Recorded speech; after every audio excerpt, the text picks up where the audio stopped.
کی 7 اولادیں ہوئیں، 3 بیٹے اور 4 بیٹیاں، اور چاروں بیٹیوں میں سب سے چھوٹی ہیں جناب فاطمہ۔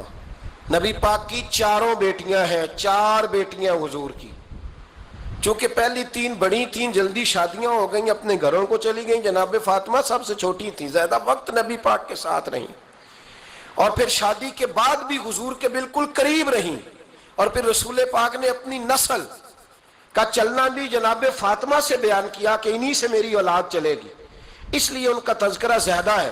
یہ ظلم نہ کیا جائے کہ حضور کی شہزادی ایک تھی، نبی پاک کی 4 بیٹیاں ہیں، بڑی بیٹی، دوسری بیٹی، تیسری بیٹی، ان کے بھی ہمیں نام یاد ہونے چاہیے۔ حضور کی ایک شہزادی کا نام جناب زینب ہے، حضرت فاطمہ نے بھی پھر اپنی ایک بیٹی کا نام زینب رکھا بہن کے نام پر۔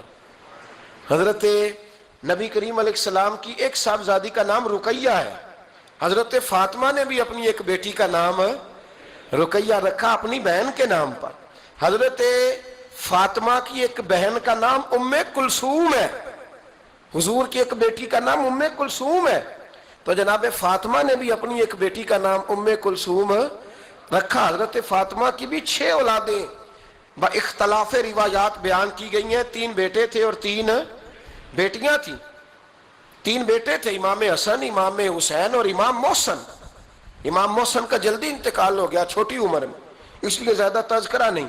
باقی 2 شہزادیاں بھی ذرا جلدی رخصت ہو گئیں، جناب زینب موجود رہیں، کربلا تک گئیں، اس لیے ان کا تذکرہ زیادہ کتابوں میں ملتا ہے۔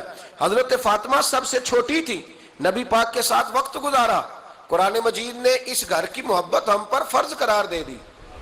لا اسألکم علیہ اجرا الا المودۃ فی القربى، فرمایا محبوب ان سے کہہ دو کہ میں تبلیغ پر تم سے کوئی اجر نہیں مانگتا، ہاں میرے اہل بیت سے پیار کرتے رہنا، میرے گھر والوں سے پیار کرتے رہنا۔ اور حضور نے فرمایا الفاطمہ تو بدعۃ منی، فرمایا فاطمہ میرے جگر کا ٹکڑا ہے، جس نے میری بیٹی فاطمہ سے پیار کیا اس نے مجھ سے پیار کیا۔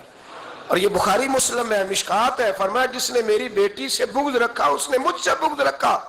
کل نمازیں پڑھے نا، بالغ ہونے سے لے کر کل نمازیں، بالغ ہونے سے لے کر کل نمازیں پڑھے۔ لو بڑی بات کرنے لگا ہوں، رمضان کا پہلا جمعہ ہے، بالغ ہونے سے لے کر کوئی نماز قضا نہ کرے، اور جب ہر سال بالغ ہونے کے بعد حج آئے تو حج بھی کرے، ہر سال رمضان آئے تو روزے بھی رکھے، ہر سال زکوٰۃ بھی دے، غریبوں کی مدد بھی کرے، میٹھا بھی بولے، خلوص بھی رکھے، رویے بھی ٹھیک رکھے، پر نبی پاک کے اہل بیت سے پیار نہ کرے تو ان ساری نیکیوں کے باوجود جب مرے گا تو بے ایمان مرے گا، بے ایمان مرے گا، بے ایمان۔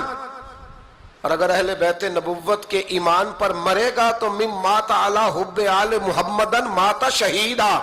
حضور نے فرمایا، امام راضی نے حدیث لکھی ہے، فرمایا جو میرے گھر والوں سے محبت کرتا ہوا مر گیا وہ سادی موت نہیں مرا، اللہ نے اسے شہادت کا درجہ عطا فرمایا۔